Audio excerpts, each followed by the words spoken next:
Welcome to Saravanas kitchen. இன்றைக்கி நம்ம சாமை பொங்கல் எப்படி ரெடி பண்ணுறதுன்னு பார்க்கலாம். ஒரு கப்பு போல் சாமை எடுத்திருக்கேன். ஒரு கப்பு சாமைக்கு அரை கப்பு பாசிப்பருப்பு சேர்த்துக்கணும். இதை நல்லா 2-3 தடவை கழுவிட்டு தண்ணி ஊற்றி ஊற வச்சுக்கலாம். 15 நிமிஷம் போல் ஊறட்டும். 15 நிமிஷம் ஊறினதுக்கப்புறம் குக்கரில் தண்ணியை வடிகட்டிட்டு நம்ம சேர்த்துக்கலாம். ஒரு கப்பு சாமைக்கும் அரை கப்பு பாசிப்பருப்புக்கு 4 கப்பு தண்ணி ஊற்றணும். எந்த கப்பில் அளக்குறோமோ அதிலே தான் அளந்துக்கணும். தேவையான அளவு உப்பு, இஞ்சி துண்டு கொஞ்சமாக கட் பண்ணி போட்டுக்கலாம், மஞ்சள் தூள் இதெல்லாம் போட்டுட்டு குக்கரை மூடி வச்சிடலாம். மிதமான சூட்டில் ஒரு 4 விசில் அடிக்க விட்டால் போதும். ஆல்ரெடி ஊற வச்சு ஆக்கிறனால நம்மளோட சாமை சூப்பராக வெந்துடும்.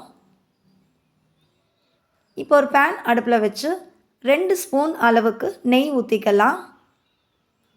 இல்லை நெய் நிறைய வேண்டாம் அப்படின்னு நினச்சிங்கன்னா 1 ஸ்பூன் நெய்யும் ஒரு 1.5 ஸ்பூன் எண்ணெயும் ஊற்றிட்டு அரை ஸ்பூன் சீரகம், அரை ஸ்பூன் மிளகு,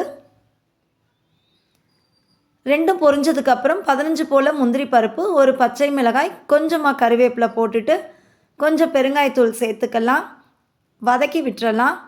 முந்திரி பருப்பு லைட்டாக கலர் சேஞ்ச் ஆனதுக்கப்புறம் நம்ம இதை எடுத்து நம்மளோட சாமை பொங்கலில் கொட்டிடலாம்.